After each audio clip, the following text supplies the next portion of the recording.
디모데전서 4장 7절입니다. 망령되고 허탄한 신화를 버리고 경건에 이르도록 자신을 연단하라. 육체의 연단은 약간의 유익이 있으나 경건은 범사에 유익하니 금생과 내생에 약속이 있느니라. 미쁘다 이 말이여 모든 사람들이 받을만 하도다. 이를 위하여 우리가 수고하고 힘쓰는 것은 우리 소망을 살아계신 하나님께 둠이니 곧 모든 사람 특히 믿는 자들의 구주시라. 너는 이것들을 명하고 가르치라.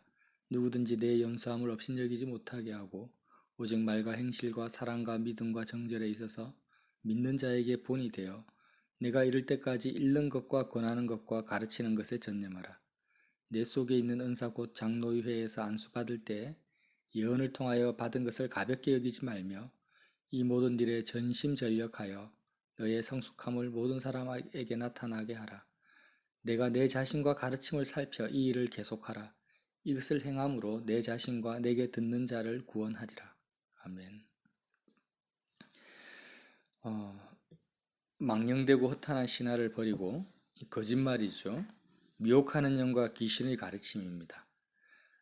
조금 복습을 하자면 우리의 마음은 가르침에 따라서 우리의 마음이 두 개로 갈라집니다.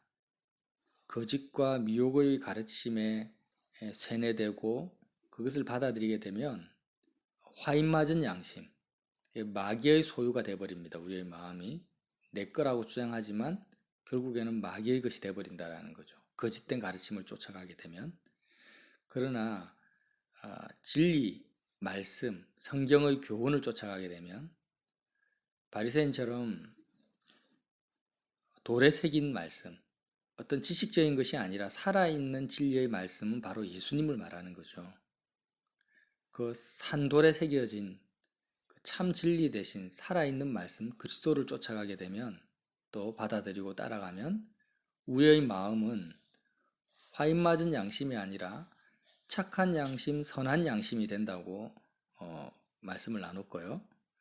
이를 위해서 우리의 마음을 진단할 수 있는 진단 키트가 뭐냐?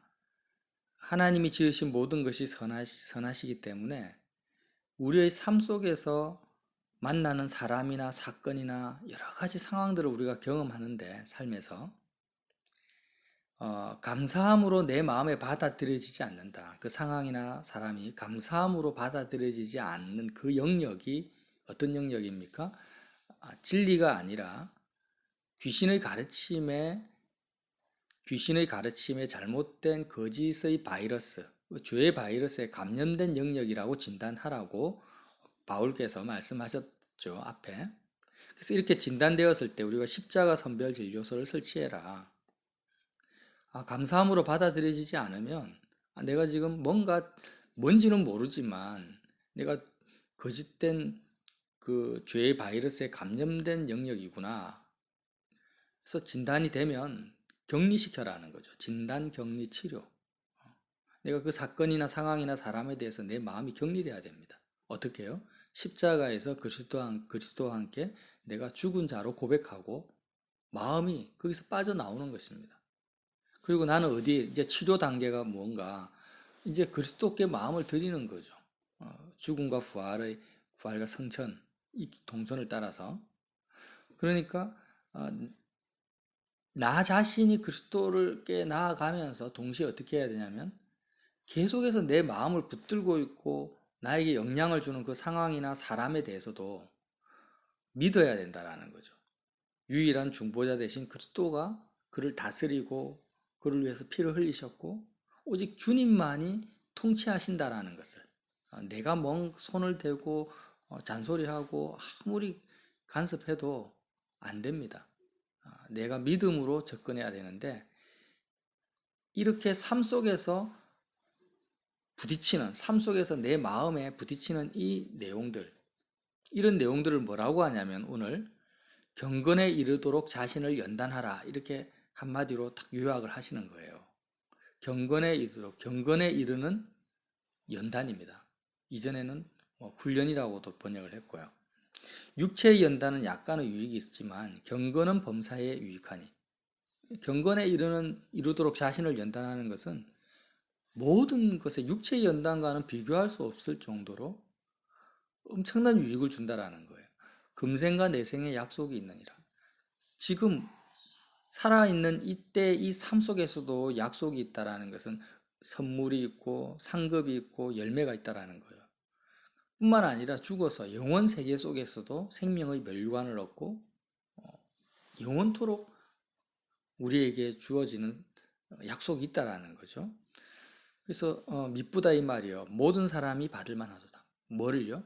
경건에 이르도록 연단하는 것이 금생과 내생에 상상할 수 없을 정도의 엄청난 선물과 약속이 있다라, 상급이 있다라는 것이 미쁜 거예요. 정말 신실하고 우리가 받아들여야 될 말씀이라는 겁니다. 모든 사람이 받을 만하다. 즉 어린아이든 뭐 직분이 있든 없든 예수님을 오래 믿었든 얼마 전에 믿었든지 간에 모든 인간이 다 해야 될 일이 뭐냐면 경건에 이르도록 자신을 연단하는 것입니다. 이 말씀을 하고 계세요. 자, 그러면 좀 더 구체적으로 이렇게 금생과 내생의 약속이 있고 범사에 유익하고 모든 사람이 다 해야 될 반드시 받아야 될 이 말씀 경건에 이르도록 자신을 연단하는 것이 뭐냐라는 거예요 도대체. 계속 말씀을 나눴죠. 십자가 선별 진료서 예까지 들면서 그게 다 경건에 이르는 연단입니다. 그런데요 사람들이 이것을 싫어합니다.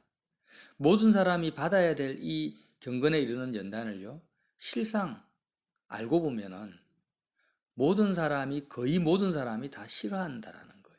그래서 디모데전서에 특별히 이 말씀을 강조하고 있는 거죠. 디모데에게는 뭐라고 권면합니까? 전념하라. 내가 이럴 때까지 읽는 것과 권하는 것과 가르치는 것을 전념하라. 13절. 말씀을 묵상하고 권하고 가르친다. 디모데로서의 삶 속에 디모데는 교회의 지도자니까 교회를 세우고자 하는 자니까 너가 경건에 이르는 그 이 연단에 전념하라. 완전히 몰입하라는 거죠. 또 15절에 이 모든 일에 전심전력하여 너의 성숙함을 모든 사람에게 나타나게 하라. 전심전력하라는 것입니다. 그냥 삶의 어떤 영역의 하나의 부분이다 하고 내가 이런 일, 딴 일 하다가 이것 좀 하고 이게 아니라 전념하고 전심전력하라. 완전 다 여기에 집중하라는 거예요. 다른 뭐 건물을 짓는다든지 사업을 한다든지 뭘 하든지 간에 너의 마음과 힘을 여기에 쏟아라. 어떻게 세상 일도 하면서 신앙생활 해야지. 어떻게 여기에 경건에 이르는 연단에만 전념하냐? 이렇게 오해할 수 있는데 그렇지가 않습니다. 자, 이제 조금 정리하고 말씀을 마치겠는데요. 육체 연단은 약간 유익이 있다고 했죠. 육체 연단하면 생각나는 사람이 그 체베달이라는 사람이에요. 이 사람은 평생을 자신의 육체를 강화시키고 무기로 만들려고 평생을 투자한 사람이 대표적인 사람이죠. 극진가라데의 창시자라고 실전 무술, 그러니까 지금 중국 무술이 요즘에 비판을 받는데 내공이다 기다 뭐 이렇게 하면서 실전 격투기 선수하고 싸워 보니까 유명한 중국 무술인들이 좀 다 깨져 나간다 이런 소식을 제가 들었어요. 왜냐하면은 실전에 강아지가 써먹을 수가 없는 거예요. 그런데 정말 실전에 써먹을 수 있는 무술을 창시한 사람이 이 체베달이라는 사람이에요. 한국인인데 일본에 귀화를 했죠. 근데 이 체베달이라는 분이 무슨 말을 했냐면은 어떤 무술 동작이든지 간에 300번을 반복적으로 따라하면 300번을 반복적으로 하면 그 동작을 정확하게 따라할 수 있다라는 겁니다. 그런데 3000번을 내가 똑같은 동작이죠. 똑같은 동작을 3000번을 반복하면 실전에 써먹을 수 있다. 그리고 3만 번을 같은 동작입니다. 반복해보면 무의식 가운데 실전 속에서 그게 자연스럽게 나온다라는 거예요. 그래서 결국 자신은 하나의 동작을 몇 번 반복한다고요? 최소한 3만 번 이상을 반복적으로 연습한다라는 거예요. 이게 바로 육체의 연단이에요. 유익을 줄 수 있는 상태. 3만 번을 반복한다. 그럼 경건에 이르는 연단은 어떻게 해야 됩니까? 똑같습니다. 육체의 연단과 단지 대상이 틀리죠. 육체의 연단은 내 몸을 연단하는 것이고 경건은 뭐냐면 몸이 아니라 마음이죠. 마음을 연단하는데 뭐가 필요합니까? 육체의 연습은 교본이 필요하죠. 무술 교본이든 뭐 운동 교본이든 교본이 필요한 것처럼 마음을 연단하는데도 미혹하는 영과 귀신의 가르침이 아니라 마음을 망치는 것이고, 그거는 진리의 말씀, 참된 복음이 나에게 필요합니다. 마음을 연단하기 위해서는 불경이 필요한 것도 아니고 유교 경전이 필요한 것도 아닙니다. 망령된 신화, 망령되고 허탄한 신화를 버려야 됩니다. 정말 정확한 또 살아있는 하나님의 말씀, 진리의 말씀, 그리스도 예수, 그 말씀이 나에게 필요합니다. 마음을 연단하려면. 그러면 그 말씀이 있어야 되고, 그 다음에 마음이 있어야 되고, 경건에 이르려면요. 또 뭐가 필요합니까? 삶이 필요하다라는 거예요. 삶이. 그래서 사람들이 싫어하는 거예요. 교회 모임이 필요한 것이 아닙니다. 예배당이라는 조직이 필요한 것도 아니고 어떤 직분이 필요한 것도 아니에요. 삶이 필요하다라는 거예요. 우리가 십자가 선별 진료소에 대해서 말했지만 내 삶 속에서 감사함으로 마음으로 감사함으로 받아들여지지 않는 사건이 필요하고 감사함으로 받아들여지지 않는 사람이 필요한 거예요. 그래서 사람들이 싫어하는 거죠. 다 감사함으로 받아들여지고 내 마음에 드는 거라면 왜 연단을 싫어하겠습니까? 하나님께서 우리에게 천국과 같은 내 마음에 꼭 드는 삶으로 인도하지 아니하시고 계속해서 나와 부딪히고 내 마음에 거슬리는 상황들을 어떻게 보면 연출하신다고 표현할 정도로 그렇게 허락하시는 것은 결국에는 범사에 유익하고 금생과 내세의 약속이 있는 그 상태로 우리를 인도하시기 위한 거라는 거예요. 그래서 육체의 연습에 3만 번이 반복되어지는 것처럼 마음에도 내가 감사함으로 받아들여지지 않는 상황이나 사람들이 그래 한번 내가 잘해봐야지 하고 결심한 데서 그게 단번에 받아들여지지 않는 거예요. 왜 3만 번을 반복합니까? 안 되니까. 감사함으로 안 받아들여지니까 또 말씀 붙들고 부딪혀보고 예수님 붙들고 또 부딪혀보고 그렇게 계속 해라는 것입니다. 그걸 포기하지 말라는 거죠. 예수님이 이 말씀을 어떻게 주님은 또 표현을 하셨냐면 네 가지 밭을 비유하셨죠. 길가밭, 돌짝밭, 가시떨기밭, 옥토밭. 이 밭의 내용은 어떤 내용입니까? 진리의 말씀이 땅에 떨어졌어요. 떨어졌는데 마귀가 빼앗아가 버립니다. 이 말은 미혹과 귀신의 가르침이 들어가 버린다라는 거예요. 그것을 따라간다라는 거예요. 진리를 받아들이지 않습니다. 그럼 경건에 이를 수가 없죠. 그리고 돌짝밭은 말씀이 떨어졌는데 말씀의 씨앗이 순간적으로는 아멘하고 받아들여요. 맞다 깨달아진다. 머리로 깨달아지는 거예요. 아멘 하는데 이제 돌짝밭 그 땅이 깊지가 못해요. 세상의 그 환난과 핍박, 말씀으로 인한 환난이나 핍박이 오면 더 이상 뿌리를 내리지 못합니다. 다시 말하면 한 번, 두 번 반복해보고 한 번, 두 번 그래 저 말씀을 적용해보고 삶 속에서 안 되는 거예요. 안 되니까 포기해버리는 것입니다. 이게 돌짝밭이에요. 가시떨기밭은요. 말씀을 적용 한 번, 두 번, 세 번 하는데 재리의 유혹, 가시떨기가 세상의 그 유혹과 시험들이죠. 거기에 부딪혀서 더 이상 뿌리를 내리지 못하는 상태죠. 결국에는 말씀을 여러 가지 삶에 부딪혀서 말씀을 받아들였는데 실제 삶에 부딪혀서 다 나가 떨어지는 것입니다. 경건에 이르는 그 연습을 하지 못하는 대표적인 케이스를 주님이 밭의 비유로 우리에게 해주신 거예요. 그래서 우리는요 대부분의 사람들은 이걸 싫어하는데 싫어한다고 그냥 전제를 깔아버려야 됩니다. 나도 싫어한다. 나도. 우리가 사람이기 때문에 죄인이기 때문에 뭐를 좋아합니까? 내가 경건에 이르는 것을 좋아하는 것이 아니라 경건한 모임을 좋아해요. 물론 우리가 신령한 모임, 경건한 모임에 참여해야 됩니다. 그거는 두말할 것도 없죠. 그런데 이제 중요한 것은 모임에 참여해야 되는 것과 내가 착각하는 것은 다르다라는 거예요. 뭘 착각하지 말아야 되냐면 내가 경건한 모임에 참여한다 해서 내가 경건한 사람이 된다라는 보장은 없어요. 도움은 받지만. 자, 아브라함의 하나님, 이삭의 하나님, 야곱의 하나님이 있어요. 그러면 아브라함과 이삭이 경건한 사람이었습니다. 그런데 아브라함과 이삭의 아들로서, 자녀로서 야곱이 태어났는데 내가 경건한 부모 밑에서 그 부모와 살아간다고 해서 내가 경건한 사람 되는 거 아닙니다. 에서를 보십시오. 안 된다라는 거예요. 결국에는 내가 야곱으로 태어났다면 그 아브라함과 이삭의 가르침을 붙들고 그 약속을 붙들고 에서는 그 가르침을 버렸죠. 그것을 붙들고 하나님과 함께 야곱의 인생 여정을 나의 인생의 여정을 내가 걸어가는 수밖에 없어요. 내가 특별한 신령한 어떤 예배당 모임이나 그런 성경 공부반에 간다 해가지고 지식적으로 내가 안다고 해서 내가 신령해지거나 경건해지는 것이 아닙니다. 도움을 받지만 각자가 각자의 삶의 여정에서 주님과 함께 걸어가야 될 분량이 있고 길이 있다라는 거예요. 그 길이 어떤 길입니까? 경건에 이르는 연습입니다. 연단이에요. 그것을 거부하거나 싫어하면 우리는 이룰 수가 없는 거죠.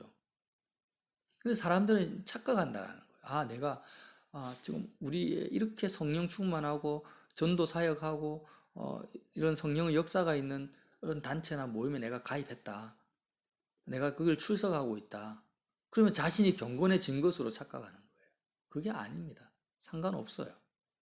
나는 나의 길을 가야 되는 겁니다. 지금 바울이 그걸 말씀하고 있어요. 또 어떻게 착각합니까? 감독과 집사의 직분을 가지면 내가 경건한 것으로 착각합니다. 경건에 이르렀다고.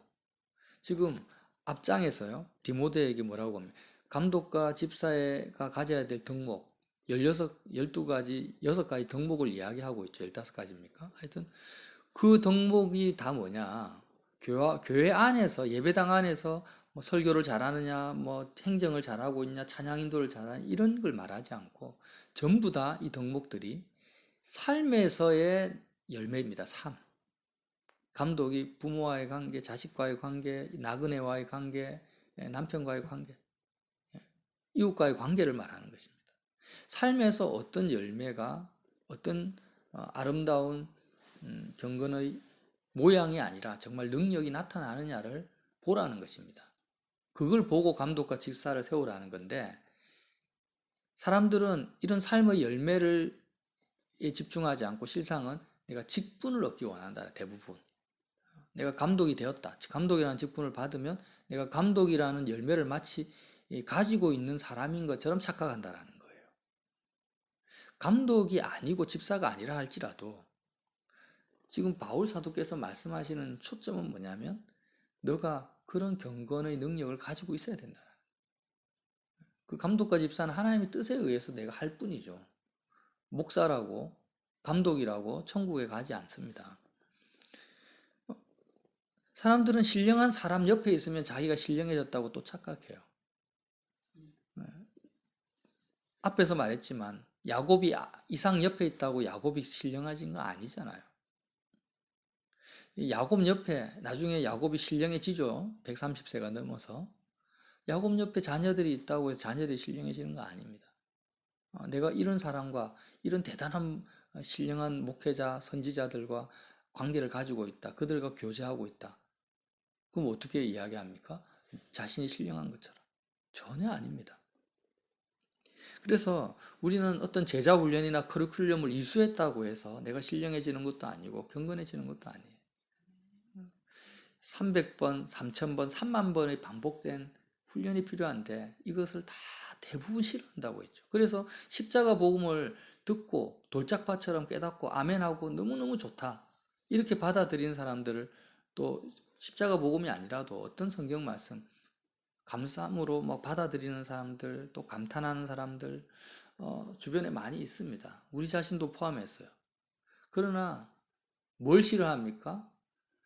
더 어떤 본인의 삶이 그 한 가지 진리에 의해서 계속해서 그 진리를 붙들고 십자가 선별 진료소를 설치하는 그 과정, 그 집요하게 지금 한국이 세계적으로 칭찬을 받죠. 집요하게 추적을 합니다. 바이러스를. 유럽은 안 되니까 다 포기해 버립니다. 끝까지 내가 그걸 포기하지 아니하고 될 때까지 뭔가 도대체 하나님 앞에 삶 속에서 부딪혀야 되는데 이 삶에서 부딪히는 말씀을 부딪히는 적용하는 이 신앙 경건에 이르는 연단을 교회에서 하지 않고 단지 그냥 모이는 거예요. 모여가지고 막 찬양 집회하고 이렇게 하면 되게 자기가 신령한 것으로 착각하는 거예요. 감정적으로.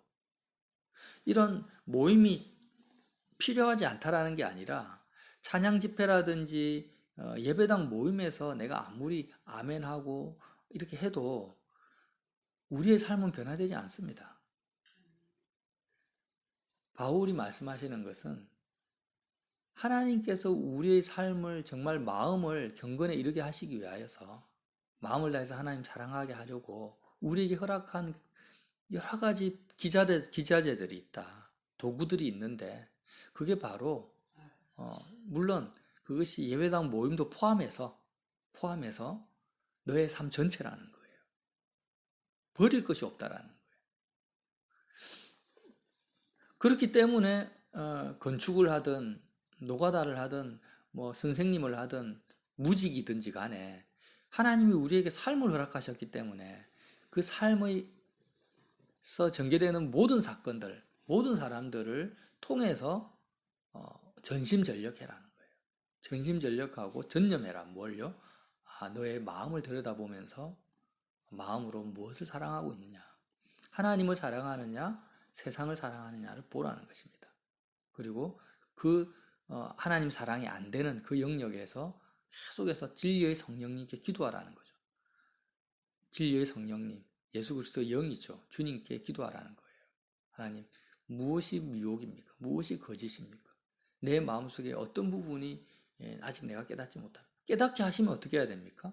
그거를 뒤로 던지지 말고 그 깨달은 말씀 하나라도 있다면은요. 적은 것에 충성하는 자가 큰 것에 하나님 주신다 했잖아요. 그러니까 깨닫고 던져버리고 또 새로운 것, 또 뭐 더 어떤 것이 없나. 이렇게 찾아가면은요. 결국에는 미혹에 빠집니다. 그래서 많은 말씀을 들으려고 너무 애쓰지 마시고 너무 많은 진리, 많은 말씀을 들으려고 애쓰지 마시고 한 가지 말씀이라도 내가 정말 깨달았다면 그 말씀 붙들고 진중하게 기도해야 되고 그 말씀을 삶 속에서 적용하려고 해야 된다는 거예요. 몇 번요? 3만 번. 그렇게 할 때 내 삶 속에 정말 성령의 역사와 도우심이 나타나고 경험되어진다는. 근데 이렇게 이런 연단을 하지 않으면 전부 사람들은요, 다 돌짝밭으로 전락하거나 돌짝밭이나 길가밭이나 가시떨기 밭으로 전락되어져 버립니다. 경건에 이르는 연단을 하지 않으면 옥토밭이 될 수가 없어요. 그런 부류를 저는 많이 보고 있습니다. 정말 많이 봐왔습니다. 이걸 싫어하는 거예요. 막 자꾸 새로운 진리만을 쫓아가요. 새로운 진리만을. 내가 하나님이 은혜 주시고 내가 깨닫게 하신 그 단순한 복음 진리에서 이제는 그것을 붙들고 삶에서 적용할 생각은 하지 않고 자꾸 적용을 안 하니까 경건에 이르는 연단을 안 하니까 재미가 없는 거예요. 깨닫는 재미밖에 없어요. 깨닫는 재미밖에. 삶의 열매를 따서 형제에게 대접하고 먹고 마시고 하는 이런 삶의 열매가 없으니까 깨닫는 재미, 삶의 열매는 없어요. 또 다른 진리 이런 식으로 해서 결국에는 진리를 버려버린다라는 거예요. 진리 버리는 것은 너무 쉽습니다. 그래서 저와 여러분이 이 디모데전서 4장 말씀 너무나 중요한 말씀이에요. 경건에 이르는 연단 이 연습을 어쨌든지 간에 끝까지 주님을 온전히 만나는 그때까지 놓치지 아니하고 끝까지 이 연단을 포기하지 아니하고 옥토바트로 승리하시기를 예수님 이름으로 빌어드립니다.